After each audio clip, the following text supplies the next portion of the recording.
Good afternoon. This is Dr. Espinoza, and This is Dr. Luis Espinoza.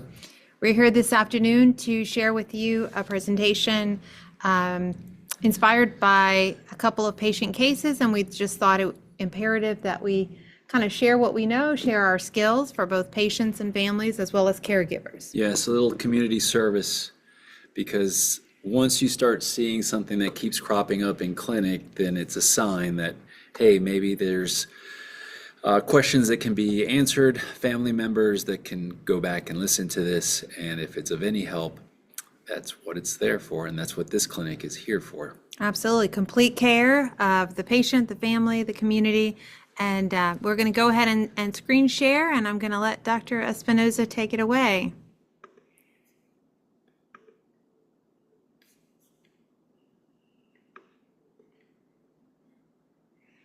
All right, many thanks to all those who took some time out to listen to the presentation.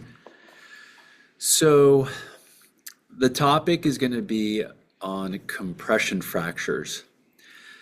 Illustrated here is going to be on the right side a picture of the spine. You can see at the very top there's the cervical portion. The mid portion is the thoracic part. There's 12 vertebrae there. And then the lumbar spine has 5 vertebrae. And the presentation here was of compression fractures in the mid-thoracic region, so mid portion of the back around the rib portion.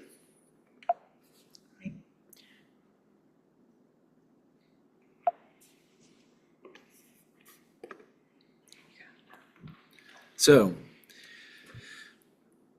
this happens usually as an insufficiency fracture. So in older individuals with weak bone, that's when you're susceptible to breaks.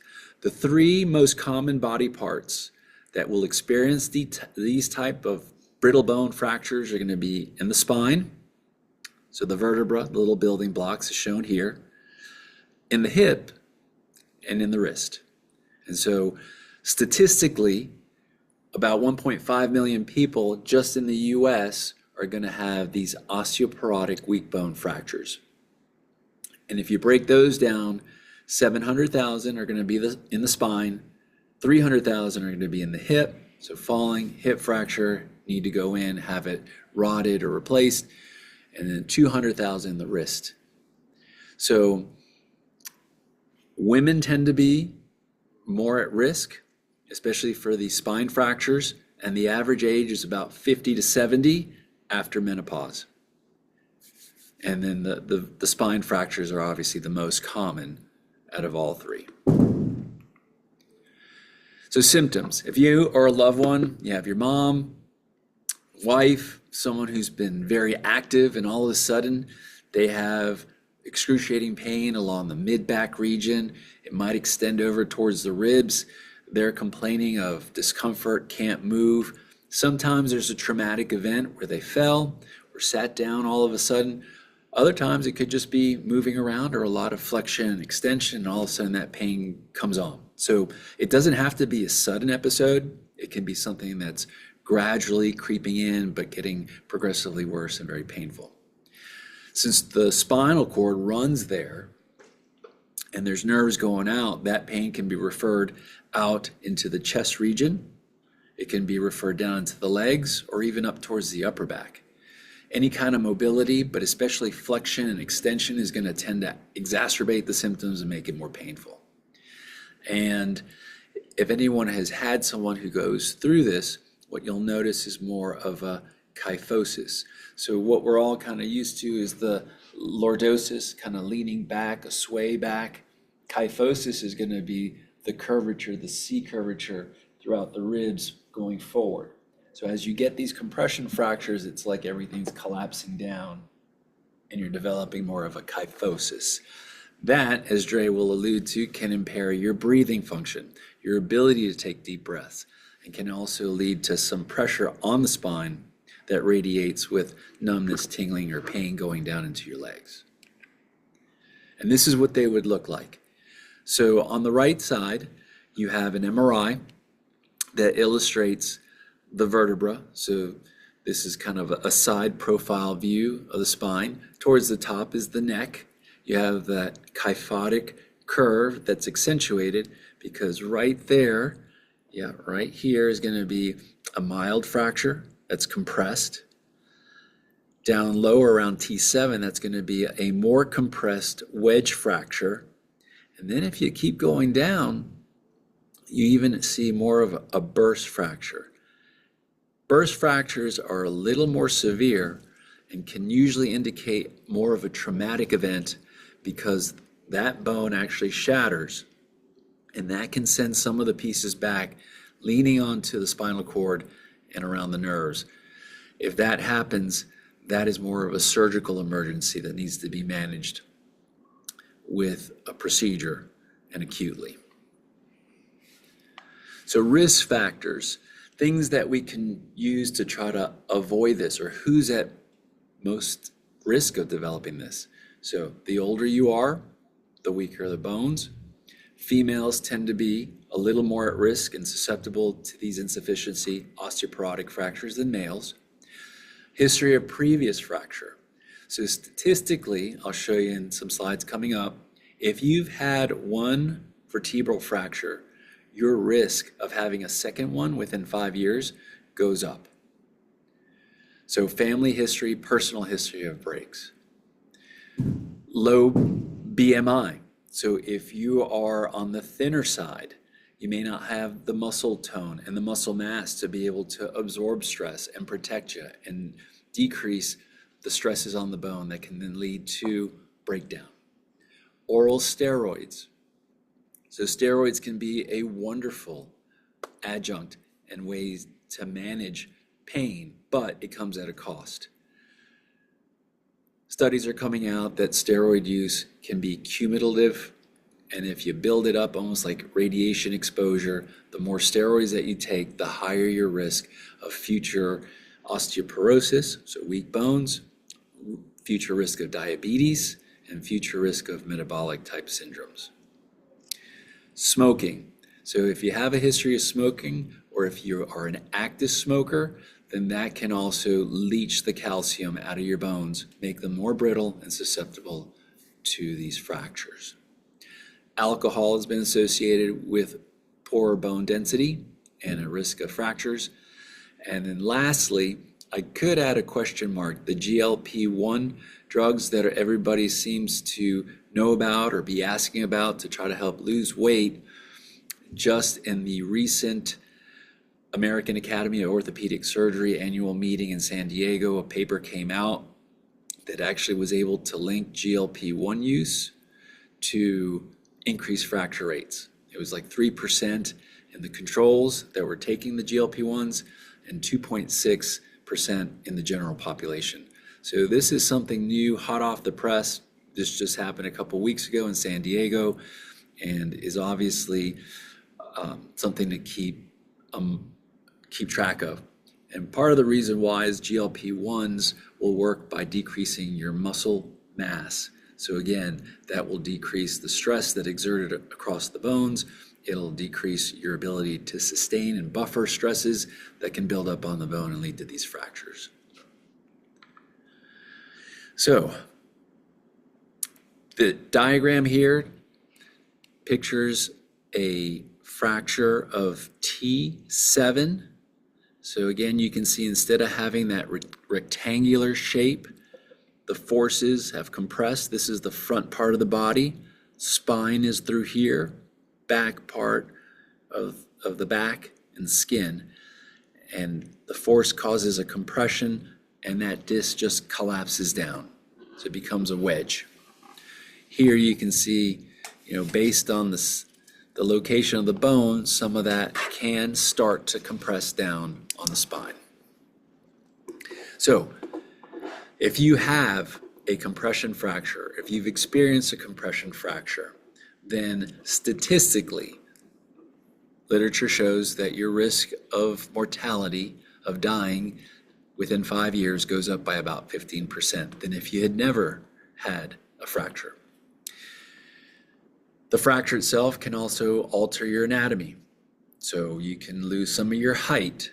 You can have chronic back pain issues.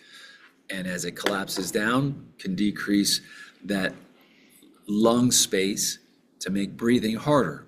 So you can imagine, Dre, I don't know if you want to jump in as far as, breathing. If you come in with COPD or asthma, this could only exacerbate. Absolutely. And I was going to do a quick little like Q&A back and forth, but a good time to interject. We're here out in the OCSM physical therapy gym floor area. And one of the things that I've been encouraging patients to do is actually to do thoracic wall opening maneuvers where you stand against a wall.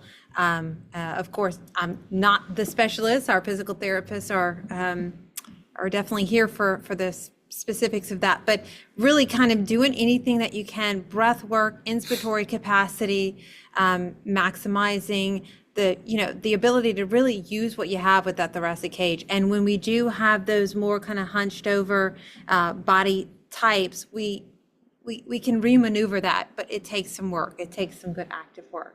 Right. Yes, thank you. And so again, the negative statistics, if you've had one compression fracture, then your chances of having a second fracture are 5 times greater.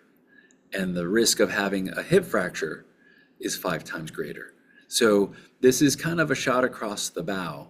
If you have a compression fracture or a loved one has a compression fracture, it should be a wake-up call as far as, okay, my risks are going to be higher, my mortality risks are higher, my quality of life issues go up.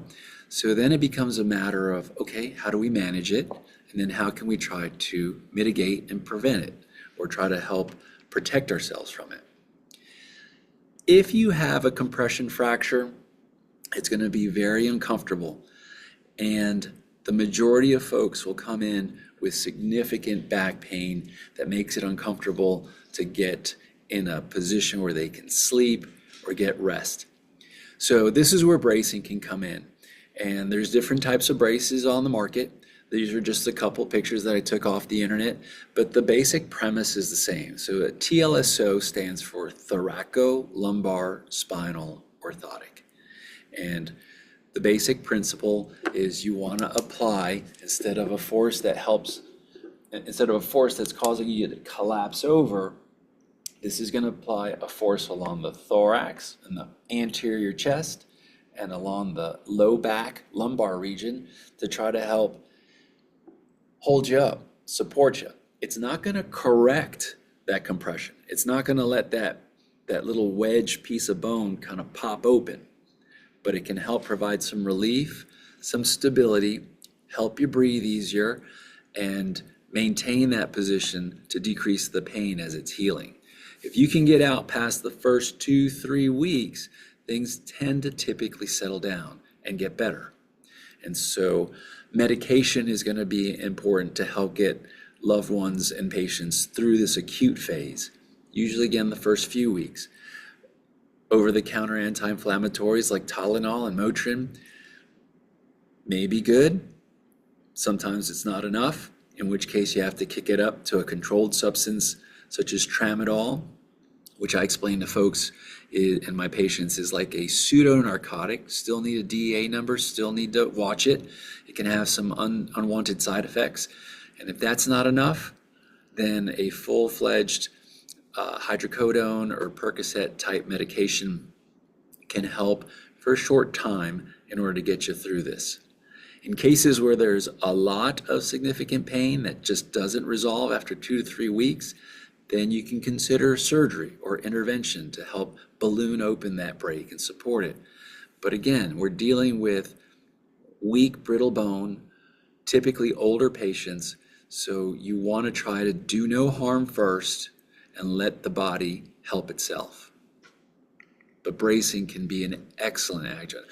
And that is something that we would typically recommend using for the first 8 weeks, up to 3 months. As strict use as possible as far as wearing it all during the day whenever you're moving and flexing and trying to ambulate and get around. You could sleep with it, although if you're settled in and it's pretty stable and you don't toss and turn and don't move around too much, you may be able to get away with not using it at night sooner than later. But typically the first 2 months are going to be the most beneficial. So TLSO braces, different kinds, but if you find one, you can get fitted for it, prescribed here at the clinic, and then that can get you through the rehab part. Prevention, so exercise, stretching. As we get older, we get stiffer. We start to lose our balance. One of the big points that I learned a few years ago is that weight training, exerting a force across a bone, can actually help it strengthen up. It doesn't just have to be impact and jumping. So weight training, building up your muscle mass, helps that bone stay healthy, helps the calcium and the osteoblasts keep building and kind of remodeling the scaffolding to keep it as strong as possible. Low impact exercise. Again, if you're younger and if you can do impact exercise, that's great. That helps the osteoblasts produce more bone and stay a little healthier. But again, if you can get into a pool and move around, if you can do yoga, holding poses, eccentric loading, or do physical therapy to learn some of these maneuvers as well, that will keep force exerted across the bones and help keep them healthier. Nutrition, hydration, that's always going to be a big part of it. What we eat is what we are. So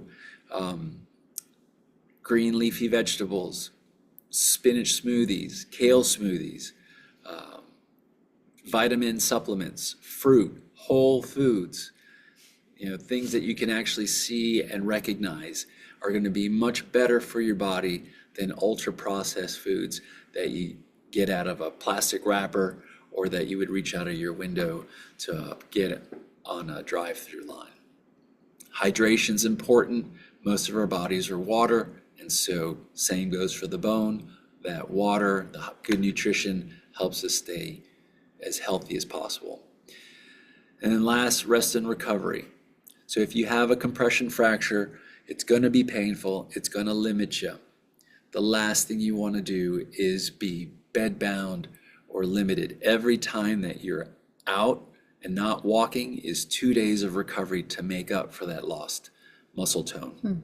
So adequate time for fracture healing, usually 8 to 12 weeks, trying to stay mobile, trying to avoid that muscle wasting, physical therapy to do a good ambulation assessment, assess for fall risk, balance and proprioception.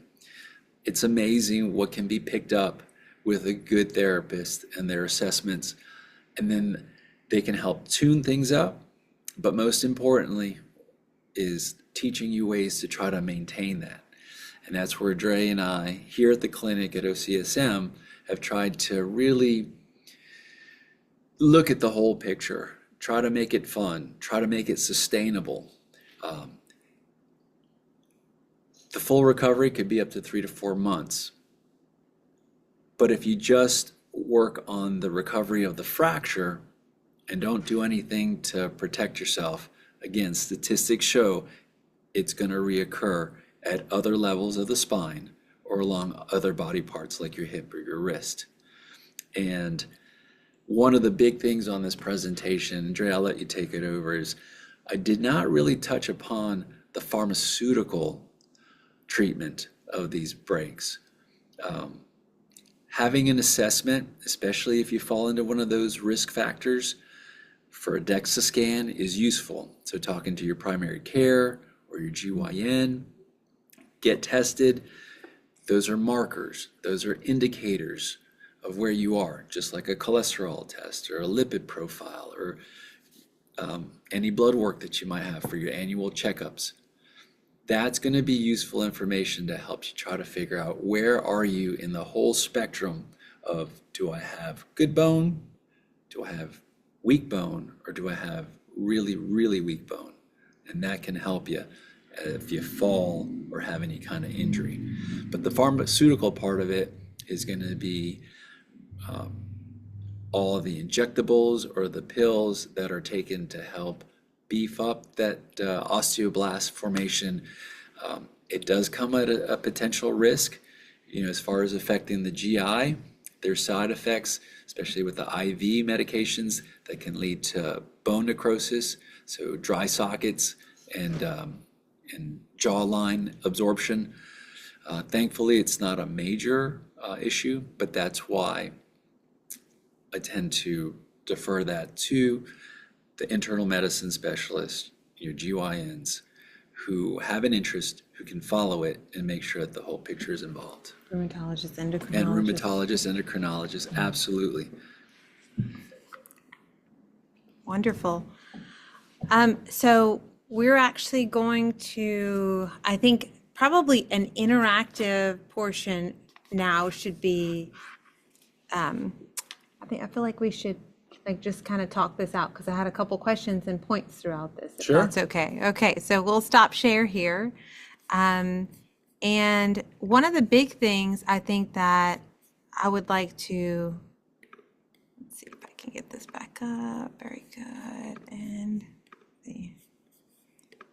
Very good. Okay. I'm going to stop recording for a second. Let's see, how do I stop record? I have to be editing this stuff more. Hold on. Okay. Is it recording? Stop recording.